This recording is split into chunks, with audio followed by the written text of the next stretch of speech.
from the Signature Bank Studios. This is Chicago's Morning Answer with Dan Proft and Amy Jacobson on AM 560. The Answer.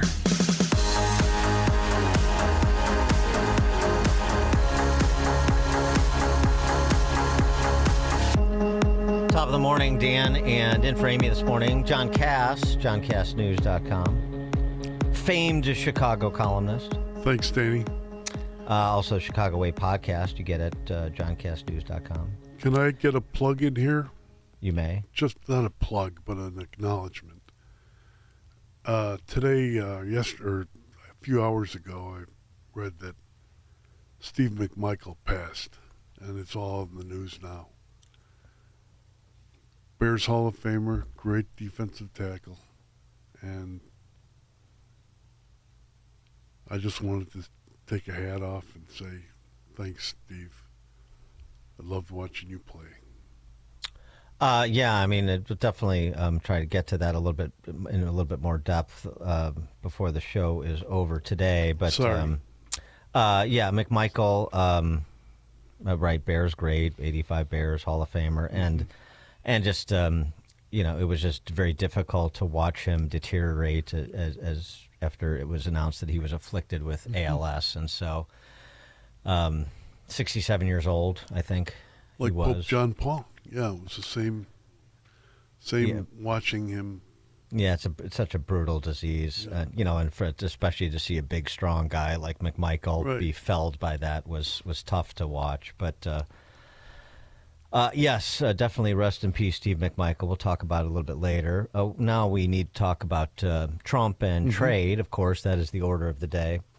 There was the suggestion that Trump could be softening his position with respect to China, reporting that the administration was considering reducing tariffs on Chinese imports to de-escalate the tensions a bit. Tariffs could come down between roughly 50 and 65% with a tiered approach, 35% levies on items that the U.S. deems not a national security threat, and at least 100% on levies for items deemed strategic to America's interests.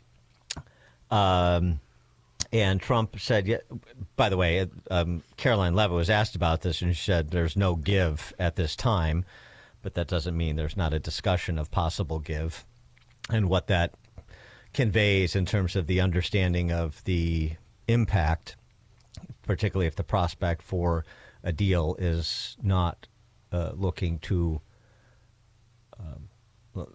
good in the near term. But Trump on China was much more upbeat yesterday. They're talking, and they're going to make progress, and he is, as he always is, Norman Vincent Peale style, accentuating the positive. Can you clarify, Mr. President, on China? Yeah, we are going to have a fair deal with China. It's going to be fair. Are you talking to them actively now? Actively. Everything's active.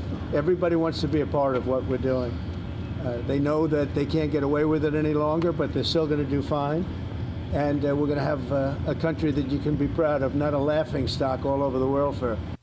And now we're going to be making money with everyone, and everyone's going to be happy. But we're no longer going to be the country that's ripped off by every country in the world. Okay, happy days are near again, he says. Interesting polling out by Mark Penn on this matter of trade policy. 84% of the polls respondents say they favor free trade, but 66% say that tariffs are important to protect jobs in our country today. It seem to be at odds, those two positions, with a majority of the supermajority. But what I think it indicates is that Trump's approach is the popular one, which is to say we're going to level the playing field, fair trade. But this is all the tariffs that have been imposed. This is all a predicate to getting tariff barriers reduced on both sides of the equation across the globe. And if he's able to accomplish that, then I think happy days will be here again. Kevin Hassett is the chairman of the Council on Economic Advisors. And he was on Fox yesterday providing a little bit more detail that trade deals are in the offing. This is not going to be years and years. This is going to be weeks and weeks. I could tell you that Jameson Greer, I just got off the phone, Brian, to make sure that you had the latest information right before I got on the air. And he tells me that he's already scheduled 14 meetings this week with foreign trade ministers. And we have 18 written offers from foreign trade ministers already this week. And so the fact is that this could happen fast. It's not going to happen the way it does in previous administrations. It's going to happen in Trump time.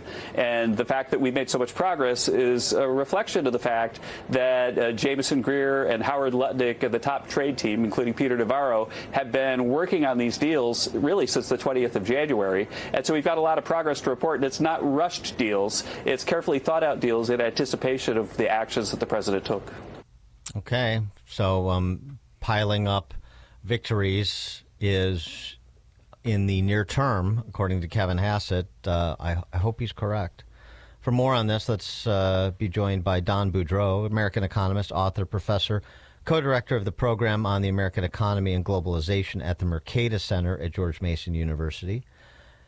Don, thanks for joining us again. Appreciate it. My pleasure, Dan. Good to be here.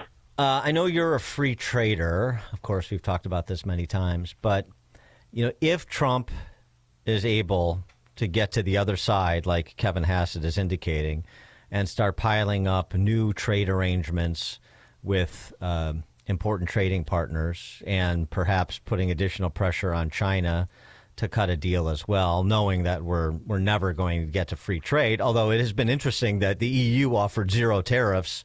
And so maybe we'll get in some places to something approximating that. But if he is able to do that, that ends up being short-term pain and long-term gain for the United States, doesn't it? Well, look, I think the president does not know what he wants. I mean, even the clip that you just played, he clearly believes, and I think he's sincere, he clearly believes that whenever the United States runs a trade deficit with a particular country or region like EU or Canada, Mexico, that means they are ripping us off. Mm-hmm. There is no reason to believe that if we did go to global free trade, that America would have balanced trade with every country. In fact, it simply would not happen, and we wouldn't expect it to happen, and we wouldn't want that to happen. But if we have free trade and that turns out not to happen, Trump will look at it and say, oh, my gosh, we still have a trade deficit with the EU. We still have a trade deficit with Mexico. Something's wrong. And so he is internally conflicted in what he wants. He might think that a world of free trade will bring about balanced trade of the so-called balanced trade of the U.S. with every country, but it won't. Another problem I have is a lot of the Trump people, Peter Navarro tops among them, but Trump himself, one of the constant complaints they make about trade is that it has destroyed so many manufacturing jobs and that it will bring back, these tariffs will bring back manufacturing jobs. That's not going to happen. Manufacturing jobs were lost largely because of technological innovation, not because of trade. And so if they believe that these trade deals and other countries lowering their tariffs will restore manufacturing employment in the U.S., they're going to be disappointed. And so I think they would interpret that as a failure of free trade. So they are so confused in their understanding of the economy that I don't trust them. Frankly, I think a lot of this coming from Kevin Hassett, just happy talk. Maybe. I hope it's not, but that could very well be. I mean, you're definitely right about that in terms of the two minds at war, or two halves of a mind at war with one another. I mean, the example, there's a real world example of it. Trump negotiates and does the USMCA in his first term, which he says is such a major improvement over NAFTA in terms of trade relations with Canada and Mexico. And then now, greatest trade deal ever done, yeah. Greatest trade deal ever done. And now that's to be completely discarded. We don't need Canada. We don't need Mexico. They need us. And we're right back. So, I mean, I take your point, and there's a real world example of it that provides pretty good evidence of your point. But still, you have the promise being made that this is going to bring people to the table in a way that just saber rattling wouldn't, and that you've got Jameson Greer and Hassett and Bessent and others, some of whom are not nearly as protectionist oriented as Trump is, Navarro being a major exception, that are essentially, publicly promising and providing alleged progress reports on trade deals. So even if it doesn't work out like they thought it was, where we're going to have, no trade deficits with any trading partner, which I agree with you is folly, even if it doesn't work out that way, they have to get this done because they have to deliver on that promise. Well, again, it's good to bring people to the table, of course, but you have to know what you're bargaining for. And if they manage to lower worldwide trade barriers, that's fantastic. Yeah. I don't think they know what they're doing. And so they're going to the bargaining table, and what they really want is for other governments to arrange to restrict. I think this is what they really want. They want America to export more and to import less. That's what they think they're going to get from these trade bargains. That won't be the result. If in fact they get lower tariffs across the board, we're going to have more exports and more imports. That would be very good for America. But I don't think Trump. I don't believe that's what he wants, and he's confused. And so I'm worried about that. They're going to the table and they don't really know what they want. And well, so I just wonder about the outcome. Yeah, I mean, normally I would say, right, faulty premises, faulty conclusions, but right. There is the possibility here because they have mutually exclusive competing goals that they will be philosophically wrong and practically right. I mean, I just think there's that prospect, particularly because of the geopolitics of this. For example, focusing on China, and the effort that's been afoot since his first term and is being pursued with renewed vigor to develop stronger ties to India, to work with India and Vietnam to encourage multinational companies to move supply chains that include China to places like Vietnam or India or Singapore. Now, I mean, that doesn't happen overnight, but this is a way to continue to isolate and put pressure on, arguably, I would think, our major national security threat. That's the Chinese Communist Party, and to impose consequences for the Chinese Communist Party's internal contradictions, which prevent the Chinese government and China from realizing the economic power of their populace.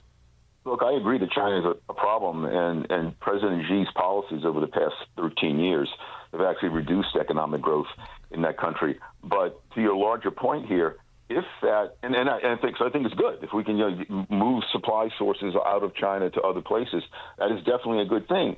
But if that was Trump's goal, then what he should really do is just drop immediately tariffs on goods coming into America from Vietnam and Canada. Yeah. But in fact, he's raised them, and so he says he wants to disentangle us from China. And you're correct, Ian. One of the great ways to do that is to, as they call it, friendshore. But he's putting higher tariffs on our friends, and he's doing with some of our friends like Canada and Mexico, where he himself just 5 years ago instituted this new trade deal that you mentioned, the revision of NAFTA. And what does that do to his reputation as a bargainer, to America's reputation as a treaty partner?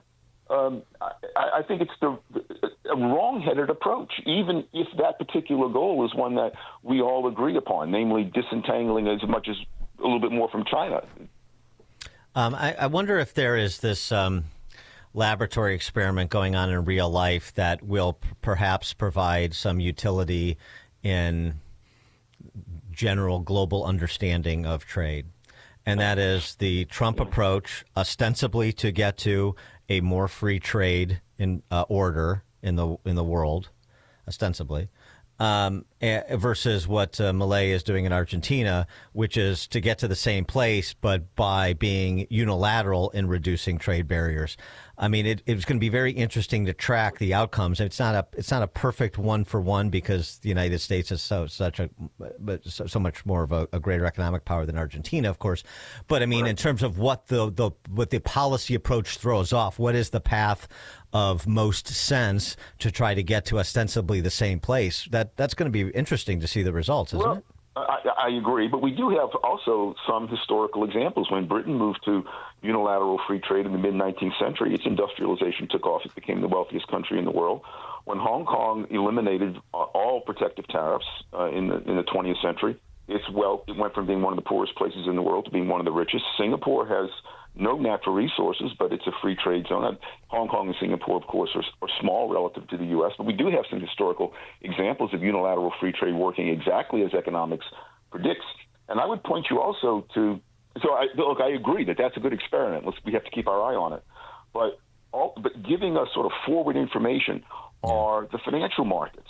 And the financial markets over the past month, since April 2nd, have been an incredible predictor of, well, they reveal what global investors think about Trump's tariffs. Whenever the protectionism ramps up, the financial markets go down. Whenever there's an easing off of the protectionist rhetoric, financial markets go up. Investors look to the future, and they know that the kind of protectionism that Trump is talking about is bad for America. And they apparently, investors that is, they apparently are not optimistic that Trump is going to be that Trump's goal truly is more global free trade, or that he will be successful in bringing it about. Yeah, I mean the problem. I mean the reason I look at Argentina in a real-time example as opposed to the historical.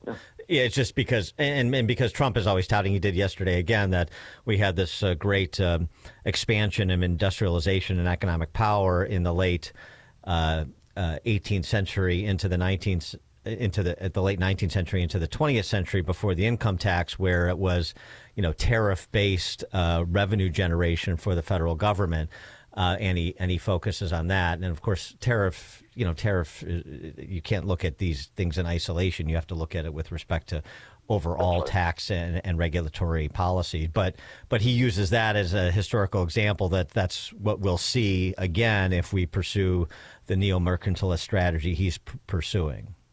So if you look at data on annual industrialization in the United States from the late 18th century through the early 20th century, here's what you find in the data.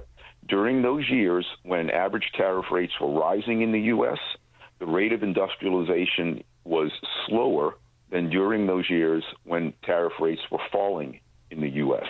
Now, the U.S. in the 19th century was largely a free market economy, and so tariff policy wasn't even the main thing in play. Mm-hmm. But the evidence shows that higher tariffs, to the extent they had any effect at all, seem to have retarded, not eliminated, but retarded the growth of industrial production, whereas falling tariff rates accelerated it.